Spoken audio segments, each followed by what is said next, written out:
안녕하세요. 즐거운 생활 박대서입니다. 오늘부터는 소설을 리뷰를 합니다. 첫 번째 소설은 어, 누구죠? 로망가리. 자기 앞에 생입니다.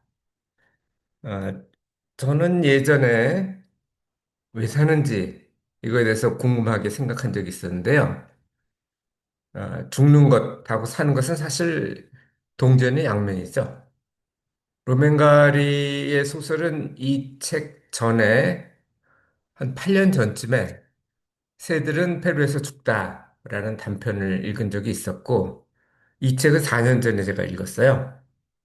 4년 전에 읽었는데, 로맨가리가 에밀 아자르라는 필명으로 써서 냈습니다. 어쨌든, 어떻게 사는 게, 어떻게 죽는 게, 잘 살고 잘 죽는 건지, 그에 대해서 생각해 볼 기회를, 이 소설을 읽고 가졌는데, 이 책에서 주인공은 로자 아줌마죠. 로자 아줌마, 그리고 화자로서 모모, 둘이, 물론 뭐 많은 등장인물이 있습니다. 둘의 어떤 배경이나 행동, 이런 걸 가지고 이 책에 대해서 생각을 해보겠습니다. 일단 로맨가리입니다. 로맨가리는 프랑스 소설가인데요. 아주 뛰어난 분입니다. 누구죠? 생텍쥐페리처럼 조종사도 있고요. 아주 또 다른 방면으로 외교관도 했습니다. 소설가인 거는 확실하고, 소설가하고 영화 감독은 뭐 그렇게 멀다고 볼 수는 없죠. 어쨌든 다재다능한 분인데 65세 권총자살을 합니다. 그 새들은 페루에서 죽다도 그건 단편인데, 아내가 자살을 하죠. 그리고 1년 후에 그 주인공이 어떤 것을 하는지 그런 내용이고, 여기서도 물론 뭐 늙어 죽긴 하지만 로즈 아줌마가 죽죠. 물론 모든 사람은 죽습니다. 하지만 어떻게 죽기 전에 행동을 했는지 그걸 생각해 볼 필요가 있습니다. 이분은 뛰어난 수술가인데 콩쿠르상을 2번이나 탔어요. 그러니까 세계 아주 유명한 문학상이 3개가 있죠. 노벨 문학상은 다 아실 거고, 부커상, 우리 누구죠? 우리도 노벨 문학상 한강 작가가 탔죠. 그 전에 받은 게 부커상이고, 프랑스 어권에서는 콩쿠르상이 제일 뛰어나요.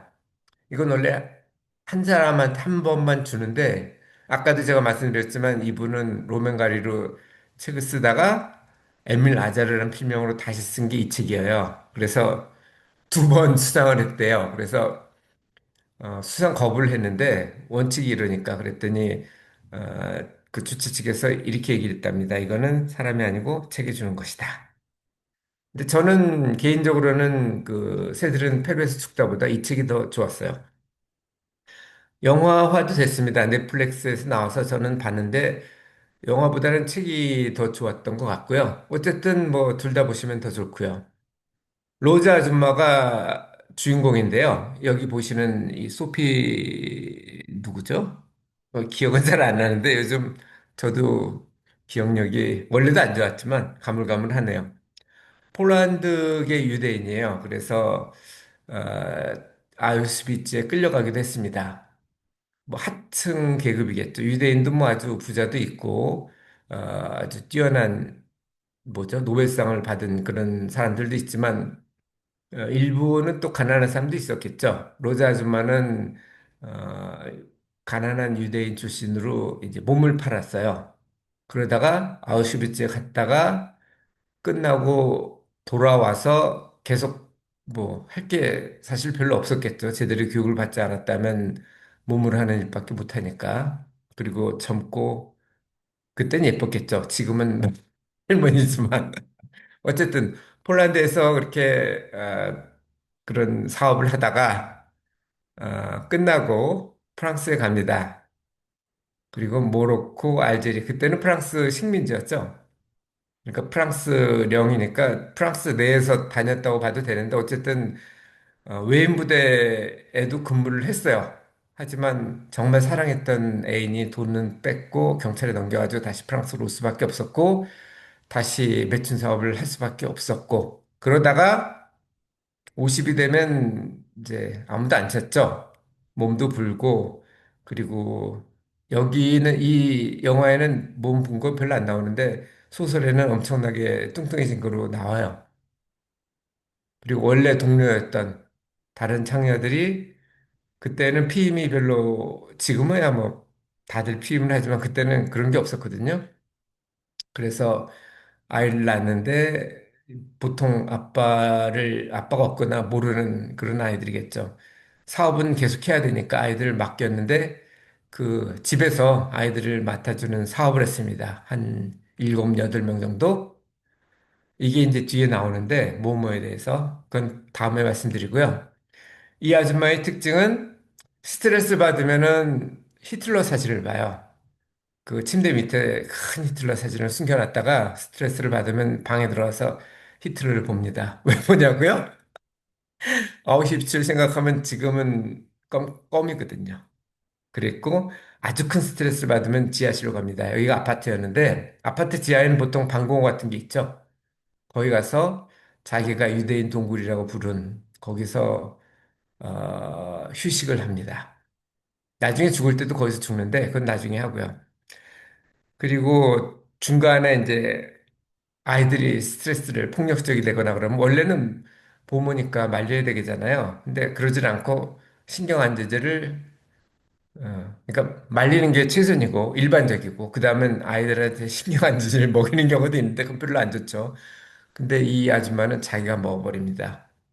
그럴 때 깨우는 방법은 딱 하나밖에 없대요. 초인종을 누르면 된대요. 왜냐하면 경인장에 끌려갔을 때가 초인종 새벽에 초인종 나치가 들어와서 초인종으로 잡아서 아우슈비츠에 수용했기 때문에 그랬다 그러네요. 자, 마지막으로 모모입니다.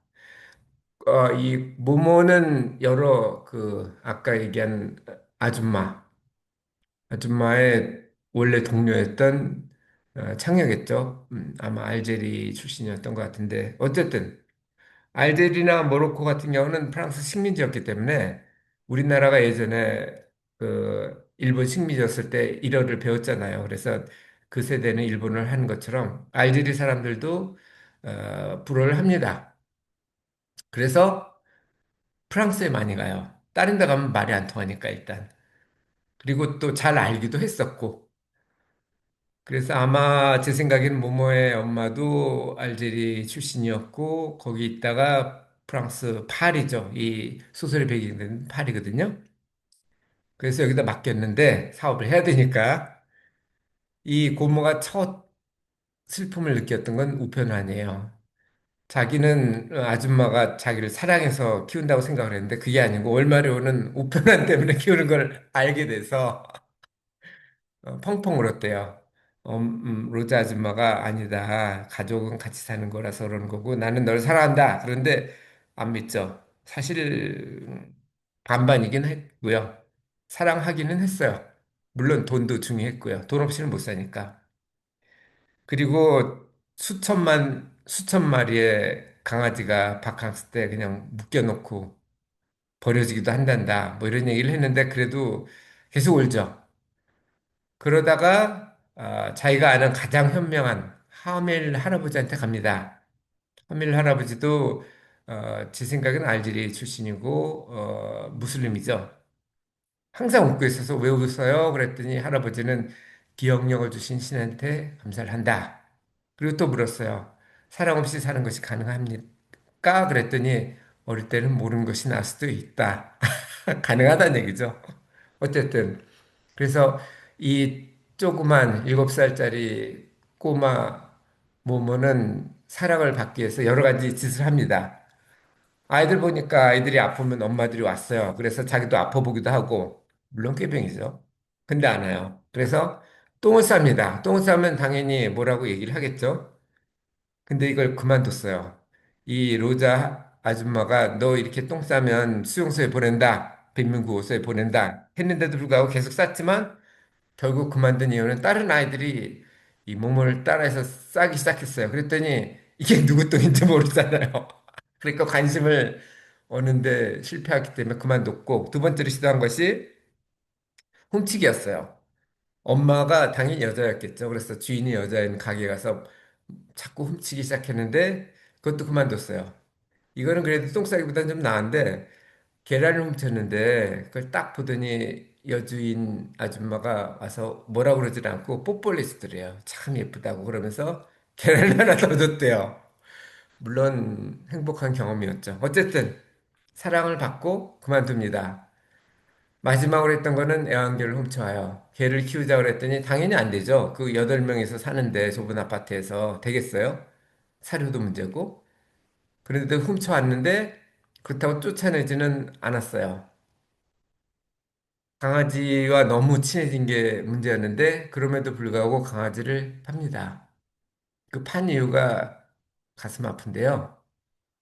자기는 언제 구빈원에 끌려갈지 모르니까. 왜냐하면 로즈 아줌마가 늙어서 죽으면 사실 갈 데가 없거든요. 다른 아이들은 엄마가 데려갈 수도 있지만 이 모모 같은 경우는 우편안이 끊긴 상태였거든요.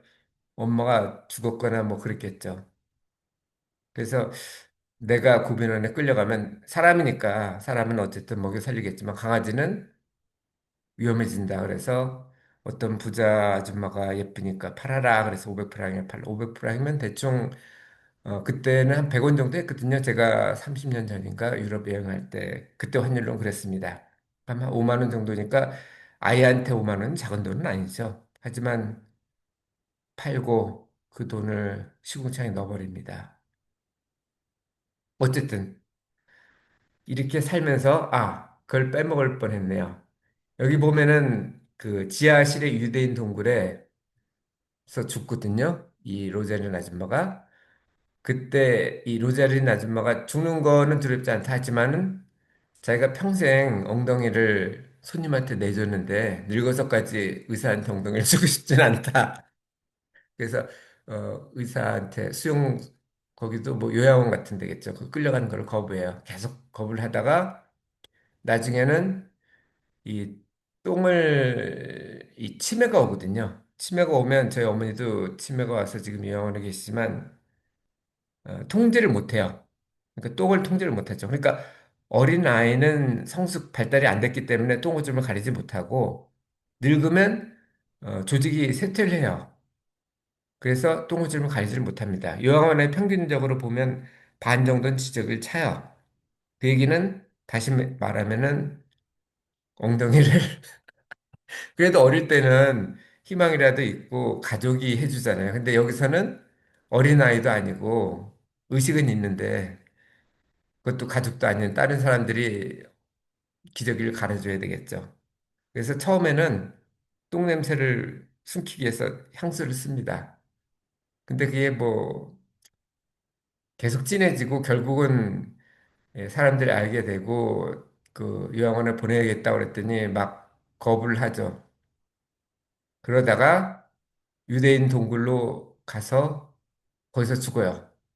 몸하고 둘이. 왜냐하면 그때는 맛이 갔기 때문에 애들은 다 찾아가고 남은 게 몸하고 둘밖에 없었거든요. 모모하고 유대인 동굴로 가서 죽음을 맞는데 모모는 그 계속 거기 있으려고 하죠. 하지만 사람의 죽음은 부패가 되죠. 냄새가 나니까 결국은 발견이 됩니다. 자, 이 내용은 제가 아까도 처음 말씀드렸던 것처럼 어떻게 죽는 것이 행복한 좋은 죽음인지 그거였는데 제가 들었던 그때 무슨 불교 유명한 법률 스님인데요. 그분은 어떻게 사는 게 죽는 거는 사는 거를 하고 그 똑같이 간다고 그랬죠. 어떻게 사는 게 문제가 아니고 아니 잘 사는 게 문제가 아니고 어, 왜 사는 게 문제가 아니고 그분 말씀은 잘 사는 게 문제라고 합니다. 이 책 읽으면서는 잘 주는 게 문제라고 생각을 하는데, 저는 이렇게 생각을 해요. 제가 지금 공부하는 생물, 그러니까 그 수산학이죠. 피셔리 쪽인데, 거기서 보면은 동물은, 생물도 마찬가지예요. 씨를 남기기 위해서 삽니다. 거꾸로 얘기하면 씨를 남기지 않은 생물은 멸종됐어요, 벌써. 그래서 지금 살아있는, 멸종되지 않고 살아있는 생물은 모든, 본능적으로, 기본적으로 씨를 남깁니다. 씨를 남기려면 성숙할 때까지 살아남아야 되겠죠. 포식자를 피하면서 먹이를 먹으면서 살아남다가 그리고 씨를 남기고 죽거나 뭐 무슨 뭐죠? 연어 같은 경우는 씨를 남기고 죽죠. 알을 낳고 사람 같은 경우는 아이만 놔두면 아이가 죽기 때문에 키우고 죽습니다. 쉽게 얘기하면 생물이 사는 목적은 사는 목적이 아니죠. 먹고 짝지우고 키우고 이거예요. 사람은 사회적 동물이죠. 그래서 그거에 추가하면 가족을 돌보거나 아니면 사회를 좀 더 좋게 만드는 그게 잘 사는 거라고 생각을 합니다. 그러니까 개미나 벌 같은 경우도 사회적 동물이죠. 목숨 걸고 싸워요. 그 뭐죠? 벌침을 쏘면 죽는 걸 알면서 쏘고 죽습니다. 그 이유는 좀 더 좋은 사회를 만들기 위해서 그런 거죠. 그래서 사람도 그런 것 같아요. 에밀 라자르는 아까도 말씀드렸지만 65세에 권총 자살을 했는데 모르겠어요. 로자린 아줌마처럼 치매가 왔다면 자살하는 것도 뭐 잘 사는 거꾸로 얘기하면 잘 죽은 거일 수도 있고 로자린 아줌마처럼 엉덩이를 다른 사람한테 대주고 싶지는 않았겠죠. 그게 아니라면 사회 봉사를 한다든지 아니면 이 누구죠? 로망가리 같은 경우는 좋은 책을 써서 더 잘 살 수 있지 않았을까 생각합니다. 왜 죽었는지는 저도 몰라요. 하지만 오래 사는 게 중요한 게 아니고요. 짧더라도 굵게 사는 게 중요하다는 것을 이 책을 읽으면서 느꼈습니다. 자, 이 내용은 조금 더 자세한 내용은 다음과 2362번에 있고 책을 읽어보시면 더 좋은 것 같아요. 시간이 없는 분은 뭐 영화를 보신 것도 좋은데 어쨌든 형편에 맞게 하시면 됩니다. 이상 오늘도 즐거운 순간 박대서였습니다. 감사합니다.